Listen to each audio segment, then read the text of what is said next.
¿Qué tal? Miren, para cualquiera que se dedique a la comunicación, entender la propaganda es fundamental. Pero, a ver, casi siempre pensamos en ella como una especie de arte oscuro, ¿no? ¿Y si les dijera que la propaganda más efectiva no tiene nada de arte? Que en realidad es un método científico, un proceso que se puede repetir, básicamente un algoritmo de control social. Pues hoy vamos a meternos a las entrañas de uno de los casos más potentes y, la verdad, aterradores de la historia para desarmar su maquinaria. Ok, esta cita es dura, y es nuestro punto de partida, porque nos revela la premisa central de todo. La estrategia no iba a apelar a la razón, para nada. Iba directo a los sentidos, a la emoción más cruda. El objetivo nunca fue convencer con argumentos, sino seducir, dominar la mente colectiva. Y aquí es donde esa idea del pasado se conecta con una teoría muy moderna. El aparato nazi no solo se dedicó a echar mentiras. Lo que hicieron fue ejecutar a una escala masiva lo que hoy conocemos como ingeniería del consenso. O sea, un proceso técnico, súper metódico y, hay que decirlo, escalofriantemente efectivo para fabricar la realidad social. Muy bien, vamos a analizar la lógica de este algoritmo. Primero, entendemos el concepto general. Luego, nos clavamos en sus tres fases, que son cruciales: el diagnóstico, la creación de símbolos y la ejecución masiva. Y al final, vamos a ver por qué estas técnicas, créanme, siguen siendo tan relevantes hoy en día. Vámonos a la primera fase, mapear la mente. Y aquí hay un punto clave que a veces se nos olvida. Una campaña de propaganda exitosa no arranca inventando un mensaje desde cero. No. Empieza con un diagnóstico, uno súper preciso, de los miedos, de los deseos y de las frustraciones que ya están ahí, en la gente.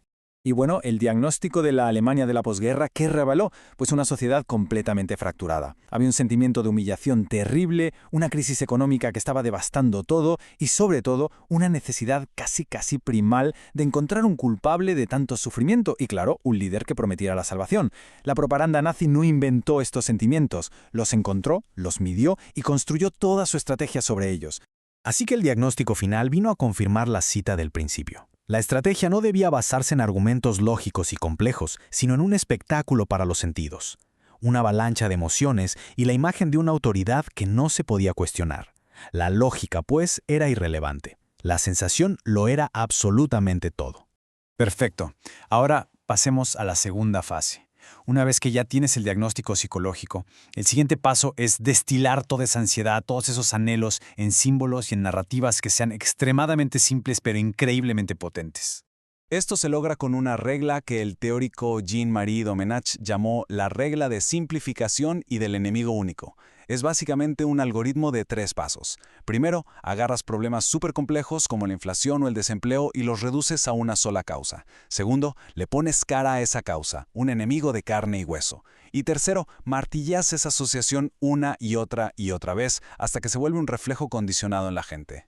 El poder de un símbolo visual es innegable.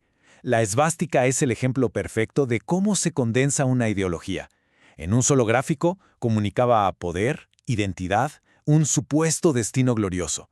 No necesitaba manual de instrucciones, su impacto era inmediato, puramente emocional. Era el ancla visual de todo el movimiento. Ojo, porque esta distinción es fundamental para cualquier comunicador. Una voz de orden es una promesa táctica, racional, tierra y paz, por ejemplo. Pero un eslogan es otra cosa. Apela a la identidad, al sentido de pertenencia, a un mito. La propaganda nazi dominó a la perfección el arte de pasar de promesas concretas a eslogans que eran puramente emocionales, tribales. ¿Por qué? Porque sabían que la lealtad de verdad se forja en la emoción, no en la razón. Llegamos a la ejecución, la tercera y última fase: orquestar la realidad. Aquí es donde esos símbolos y mensajes ya simplificados se amplifican a un nivel tan bestial que no solo influyen en la opinión pública, sino que se convierten en la única realidad que la gente percibe. Goebbels lo tenía clarísimo. El principio central de esta fase es la repetición, pero una repetición implacable. No se trata de decir algo una vez, se trata de repetirlo de 1000 maneras distintas hasta que se vuelva una verdad que nadie se atreva a cuestionar, tan arraigada como un dogma religioso. Y esto no era al azar, Se sistematiza en 3 reglas clave. Primero, la repetición.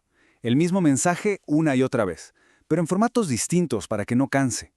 Segundo, la transfusión. Conectar tu mensaje con mitos o prejuicios que ya existen para que resuene inmediato. Y tercero, la unanimidad. Crear un ambiente donde parezca que todo el mundo está de acuerdo, para que el que piense diferente se sienta solo, aislado, como un traidor. Y bueno, para lograr esta saturación total, usaron un arsenal mediático completo. La prensa, la radio, el cine, los mítines gigantescos, los carteles en cada esquina, hasta las organizaciones para jóvenes, todo, absolutamente todo, estaba sincronizado. No había un solo rincón, público o privado, donde el mensaje del régimen no estuviera presente. Era una inversión total, no había escapatoria. Esto de aquí ilustra perfecto el concepto de pseudoevento, los mítines masivos de Nuremberg, o la imagen del líder por todos lados no eran cosas espontáneas, eran espectáculos meticulosamente diseñados para demostrar poder, para crear una sensación de unanimidad aplastante y generar un efecto de contagio. La gente se unía porque sentía que todos los demás ya lo habían hecho. Y con esto llegamos a la conclusión. ¿Qué nos queda de todo esto? La ideología nazi fue derrotada, sí, pero la maquinaria de persuasión que construyeron dejó un legado, una técnica que es importantísimo entender. El resultado final de este algoritmo fue aterradoramente efectivo. Crearon una cohesión social tan fuerte que mantuvo la moral y el espíritu de lucha del pueblo alemán incluso cuando la derrota militar ya era más que evidente. Era inevitable. La propaganda logró sostener la realidad que quería el régimen en contra de la realidad de los hechos. Y aquí está la lección más importante de todas. Las herramientas de la ingeniería del consenso, el diagnóstico psicológico, la simplificación, la creación de símbolos, la orquestación mediática, no dependen de la ideología que las usa. Son técnicas.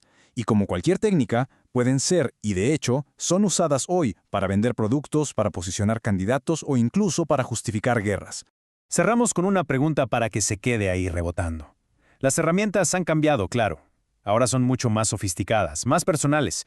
Pero los principios psicológicos, los fundamentales, esos no han cambiado nada. La pregunta clave hoy no es si este algoritmo de dominación se sigue usando, sino cómo podemos identificar sus nuevas formas y quiénes son los arquitectos detrás de él en el mundo mediático en el que vivimos.